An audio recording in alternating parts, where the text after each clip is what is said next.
Nah, di era itu, ya, 3 orang imam dari generasi pertama yang ditabiskan adalah, ya, kalau di Jawa dipanggil Romo. Romo itu bapak, pater, ya kan, pader. Jadi kalian tuh jangan salah lalu bodoh-bodoh kelahi. Pastor, Romo, pastor ya sama, ya kan? Pastor itu kan gembala, pastur, ada yang pastur. Kalau kita di Kalimantan Barat lebih familiar dengan pastor. Kalau di Skado pater. Ya, kalau misalnya di daerah pader, ya kan ada yang manggilnya bapak. Romo itu kan bapak. Atau pakai RP. Apa tuh RP? Apa tuh RP? RD apa? Kalau untuk diocesan kan RD. Apa? Re? Wah, mulai. Wah, ini RP dan RD itu katanya rupiah tadi. Nggak tahu RP. RP untuk yang misalnya kayak RP FX Satiman SJ. Oh, referendus pater. Artinya apa? Bapak yang mulia. Kalau referendus diocesan, Tuan yang mulia, ya kan? Jadi wajar kalau di Sejira manggilnya Tuan Pastor.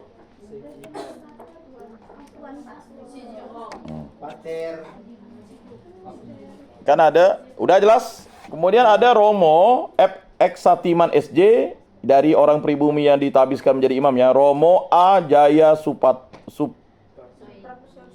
Seputra SJ dan Romo Albertus Sugio Pranoto SJ. Jadi yang menjadi uskup pribumi pertama adalah ya kan Albertus Sugio Pranoto SJ itu, ya.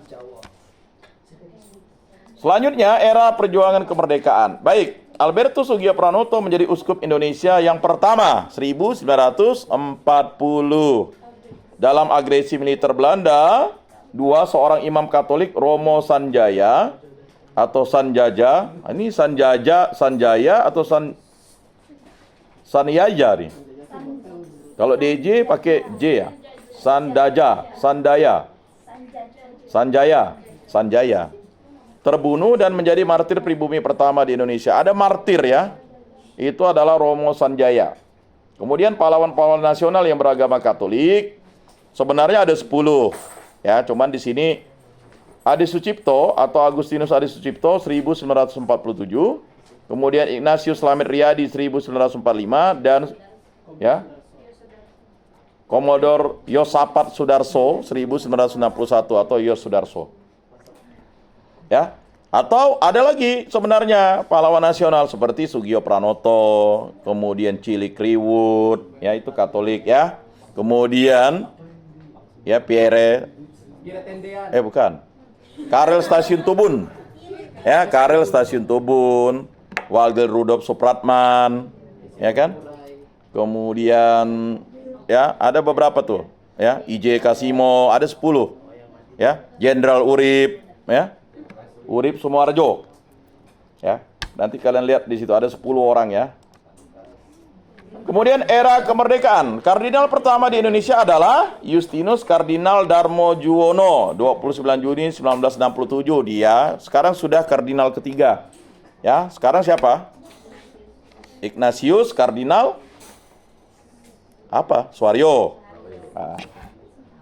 Uskup Indonesia mengambil bagian dalam Konsili Vatikan kedua 1962 sampai 1965. Jadi Konsili Vatikan kedua itu terjadi pada saat ya tahun 62 sampai 65, 3 tahun. Dokumennya menghasilkan berapa dokumen? 16 dokumen. Udah dibaca semua? Belum Pak, belum. Kalau belum tuh udah dibaca. Kalau belum, udah semua. Apa? Oh, tidak semua laki-laki. Lumen Gentium udah dibaca. Ad Gentes, Nostra Aetate, udah. Sacrosanctum Concilium, apa lagi? Hah? Dari 16 dokumen itu berapa dekret, berapa ini kan ada tuh. Berapa pernyataan, Ya, masih banyak yang harus diperbaharui ya pengetahuannya supaya menjadi tinggi. Paus yang pernah mengunjungi Indonesia adalah Paus Beato Paulus ke-6. ya, Beato itu kalau tingkatnya orang kudus itu kan ada Santo Santa, ya kan? Ada Beato, ada yang apa namanya tuh ya? Jadi itu ada tingkatan 3 tingkat ya. Nah, seperti Beato Arkutis itu kan nanti tahun 2025 mungkin jadi santo ya. Dia ada mujizat yang terjadi ketika dia sudah ya mangkat atau wafat atau apalah, itu penyelidikan dari Vatikan sana ya. Jadi ada 2 dan akan menjadi 3 tahun 2024 ini. Paus Fransiskus. Jadi yang sudah mengunjungi Indonesia itu adalah Paus Beato Paulus VI 1970 dan Paus Yohanes ya, Paulus kedua. Sudah jadi santo ya. 1989. Jadi kalau kita misalnya kira di situ banyak setan, selain kita berdoa, ini ada 3 santa itu yang ditakuti oleh iblis tuh. Kalau menurut pastor yang sudah meninggal ya, 92 dia. Tahun dia meninggal di Vatikan. Yaitu Santa Maria Bunda Allah, kemudian Santo Mikael Malaikat Agung Allah, dan Santo Yohanes Paulus kedua. Ya kan, semua santo-santo ditakuti. Cuman kalau sudah menyebut nama itu tunggang langgang iblisnya. Ya. Jadi kalau banyak yang kesurupan, ya. Lalu ada benda-benda untuk eksorsis tuh kan. Tapi kan kita tidak boleh eksorsis. Kita hanya pengusiran saja, deliverance. Ya kan?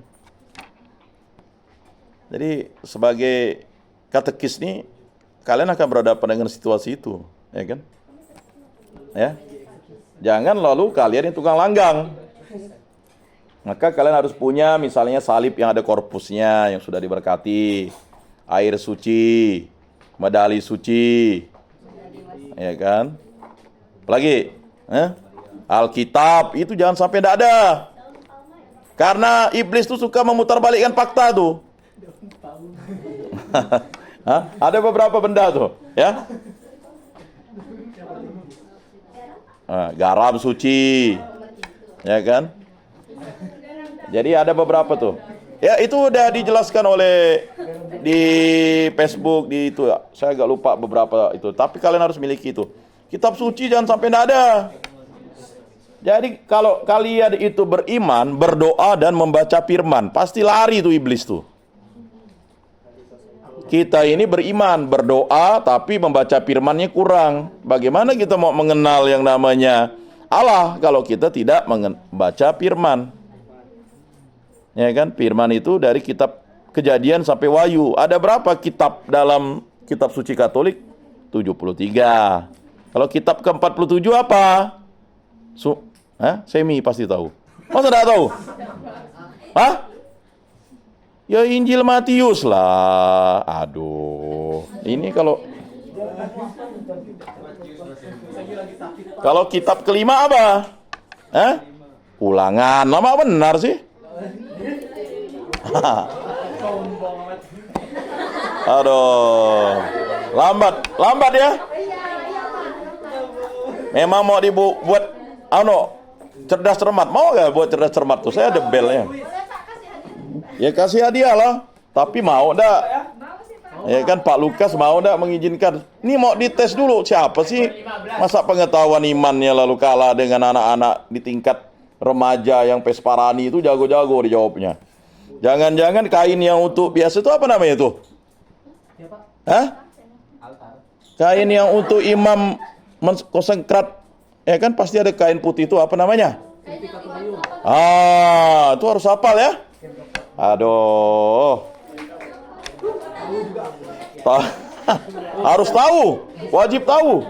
Kemana puaknya nih pengantar umum agama Katolik ini? Kalau misalnya di altar itu kan ada mimbar, ada ambo. Yang mana ambo, yang mana mimbar? Betul. Kalau mimbar?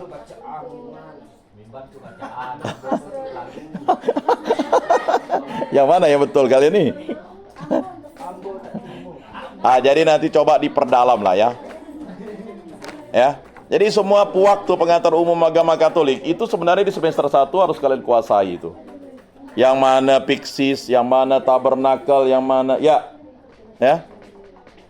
Banyak yang sering ada satu yang jarang dipakai, tapi itu sebenarnya dipakai. Itu adalah penyekat tuh. Itu ada namanya tuh. Ya. Cuman itu sering ndak di imam kayaknya lebih langsung dia. Itu ada penyekat untuk menyekat antara ya hosti dengan ini ya, biar ndak terjatuh tuh. Itu ada namanya. Ya. Jadi itu semuanya harus kalian hafal lah. Jangan sampai hafal. Ya, sampai di sini ada yang mau ditanyakan? Sebelum kita ya silakan, Bona. Hah? Oh, ke toilet. Ya, silakan. Siapa namanya? Rino. Gimana Rino? Saya mau bertanya tentang pemerintahan Belanda yang VOC tadi. Lalu? Bisa buka skripnya? Gimana POC itu? Ini. Gimana era POC? Di bagian poin kedua terjadi penganiayaan para imam di wilayah kekuasaan VOC. Ya. Nah, di sini saya ingin bertanya mengenai tanggapan Bapak jika seandainya Bapak berada di bawah kekuasaan VOC, sedangkan Bapak di situ imannya itu iman Katolik. Nah, bagaimana tanggapan Bapak mengenai terjadinya penganiayaan para imam Katolik di wilayah kekuasaan VOC jika Bapak berada di situasi tersebut? Itu sudah nanya pendapat saya ya, bukan sejarah gereja ya. Berat juga pertanyaan itu. Saya tidak hidup pada waktu itu ya. Kita tidak bisa berandai-andai. Seandainya kita hidup di zaman Yesus, apakah kita setia kepada Yesus gitu? Ya kan? Jadi begini, persoalan yang terjadi pada zaman itu kan adalah zaman di mana kekuasaan itu dicampur adukkan dengan itu tadi pini-pini pici, ya kan? Goal, gospel, dan glory. Ya kan, goal itu kan mencari emas, kekayaan. Gospel itu menyebarkan agama. Glory itu untuk kemuliaan. Kemuliaan siapa? Bukan kemuliaan Allah. Kemuliaan negaranya. Karena waktu itu POC itu yang menguasai itu adalah orang Protestan. Jadi otomatis dia kan akan membenci Katolik. Karena waktu itu terjadi yang namanya skisma, ya kan? Atau perpecahan. Ya, perpecahan itu dibuat karena apa? Karena egosentris, ya.